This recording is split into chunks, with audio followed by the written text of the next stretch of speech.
Everyone, back to the Evermore YouTube channel. It's Chris back with my rant stroke thought of the day, and it's the morning after the night before. Yes, we're all still reeling after the lads got beat 2-0 down at the Vitality Stadium against Bournemouth, who fully deserved the win, by the way. Credit to Bournemouth again. They smelt blood, they knew we were tired. Dominic Solanke even said it in his post-match interview, and the lads were dead on their feet, to be fair. But the big talking point really from the game, I think, is the aftermath that everybody saw doing the rounds on social media. So the lads are walking around as they always do, giving the lap of honour to amazing travelling away fans. They follow Newcastle all over the world. You know, they've been in Dortmund midweek. They're down in the south coast on Saturday. They'll be back at St James's Park when Manchester United come to town. These supporters are unbelievable. The best support in the world, bar none.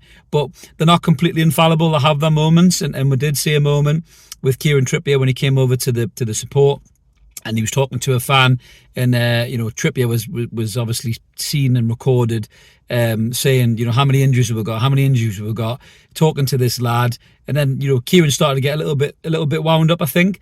I don't know whether he threw the F-bomb in there or whatever, but credit to Joe Litton, who pulled him away, actually probably seen that this wasn't helping anybody at all, to be honest with you. So he pulled Trippier away. Trippier was asked about it after the match in his post-match comments, and typical Kieran Trippier answered in captain style manner.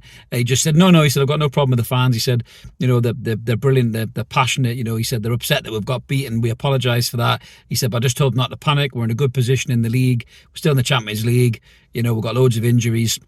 And it's no need to panic. And I think that's probably a good thing for Trippier to say. There is no need to panic. I've seen some absolute meltdowns going on social media. People are really pissed off with losing a game. We're not used to losing anymore. We used to lose every single week. It was just like water off a duck's back, really.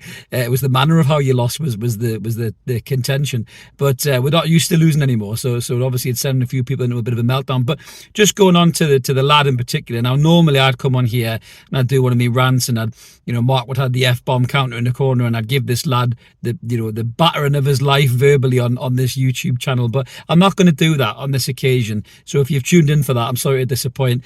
I was going to do that. I was revved up to do it. The rant machine was in full swing. But then I did see that the lad had actually posted something, and he said it was him. He owned up to the fact that it was him, which I thought was quite courageous and brave of the kid in this modern day pile-on culture where everyone's out to get you in social media, and there's that many accounts out there that almost try and stitch people up inadvertently and make stuff up about people, which I'm not going to get into, but it's vile. Social media is a breeding ground of pond scum that are just out there to fucking do people over. I think they've got nothing better to do with their life than try and make somebody else's miserable, and that's not right.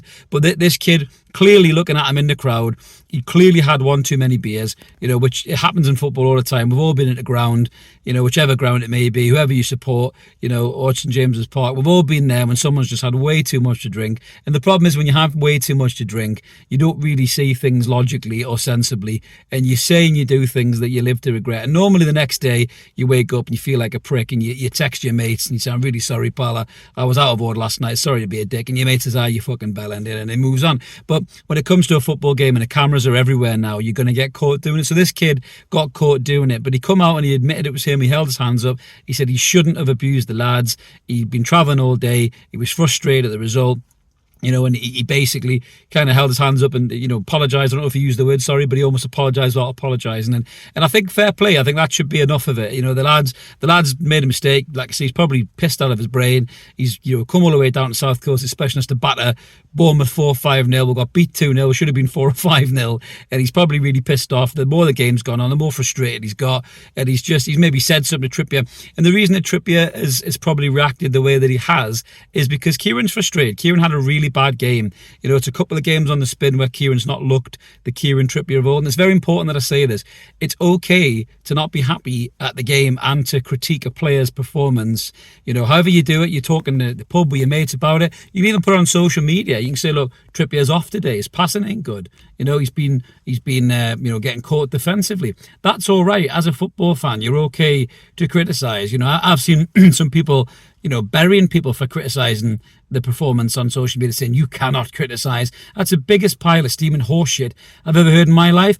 as a football fan, it's your right to criticise. You pay your money to watch the game in person, go to the ground. You've got a right to criticise if you're not happy with what you're seeing. Same as if you're watching it back home, you've got a right to go on social media and criticise.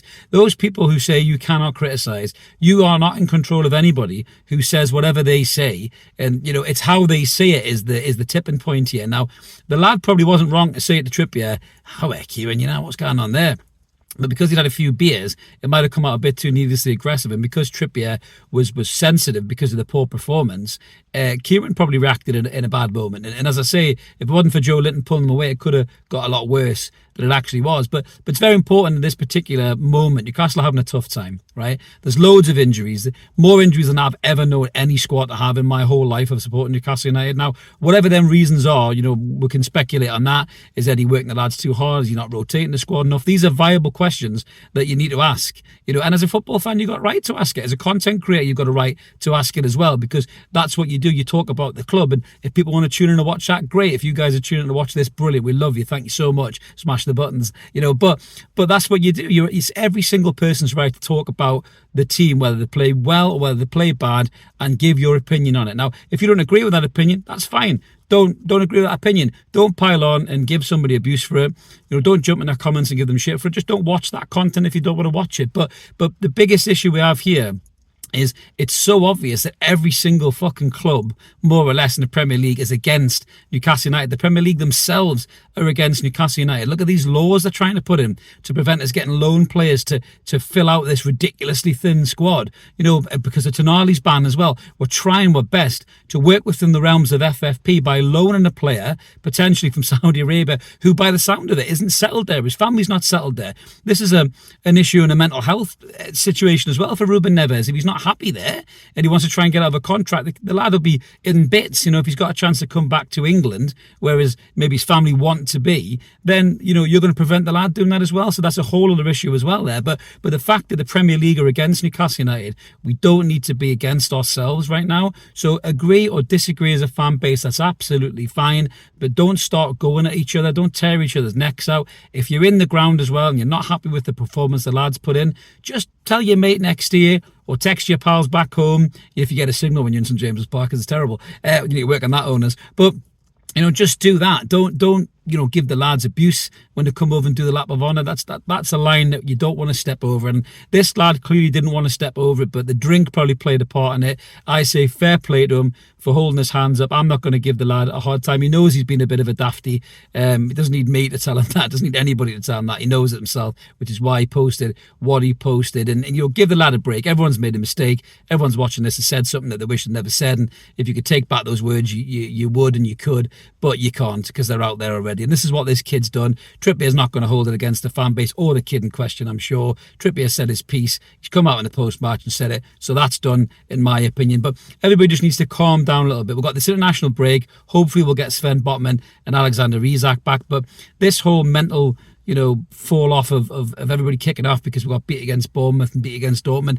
This is going to happen in a season, Manchester United, I saw some fucking idiot tweet about them, that they've been on a horrendous, form losing streak and clubs and pieces and all that. They won a couple of games, shitty 1-0 wins, and some little melt was saying how they're ahead of Newcastle in the table and they're back and all this nonsense. So football is like that. It's all in microcosms. It's all in moments. You're either on top of the world or you're at the bottom of the pile. That's the roller coaster ride of football. But we just have to learn to deal with it. Newcastle is still in a much stronger place than it was 2 years ago before this takeover happened, where we had no hope whatsoever.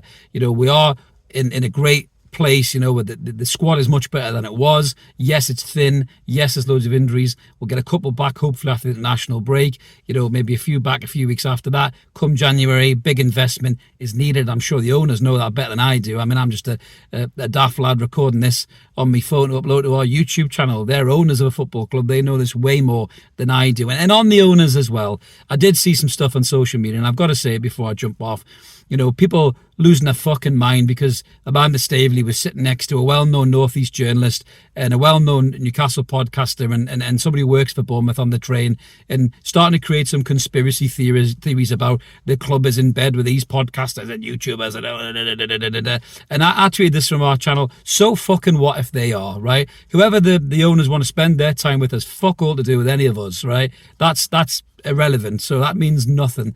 And if they are in close communications with podcasters and YouTubers, then that's good, because unlike Mike Ashley, we have an ownership that's willing to talk to the fans through every communication vessel that is available to them. YouTube podcasts are a big media outlet at the minute, where owners of football clubs can communicate with the fans and reach a broader audience than they would do in the mainstream media. So get over yourself, stop acting like a fucking wanker with stuff like that, and get into the 2023, for fuck's sake. That's how people communicate these days. But that's me done with my rant stroke thought of the day. Wasn't as big of a rant as you may have thought about this poor lad who's made a big mistake, but we'll move on. International breaks here. Let's try and get Isak and Botman back at the very least. Start again, smash Manchester United when we come back, and Chelsea and PSG and every other fucker that's on the list as well. We stay united. Come on, the lads. We'll be back for what's going on tonight at 10 o'clock. Tune in and we'll catch you later. Cheers. Bye.